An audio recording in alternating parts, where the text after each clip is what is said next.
Hello there, in this video I'm going to show you how to check your PC specs on your Windows computer. So without more ado, let's get started. And before that, don't forget to like this video, share with your friends, and most importantly, don't forget to smash that subscribe button, turn on post notifications so you don't miss any of my future videos.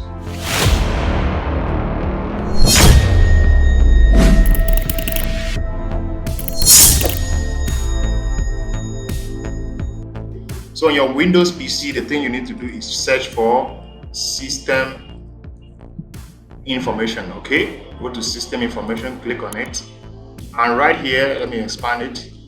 So under this system summary, you're going to see details.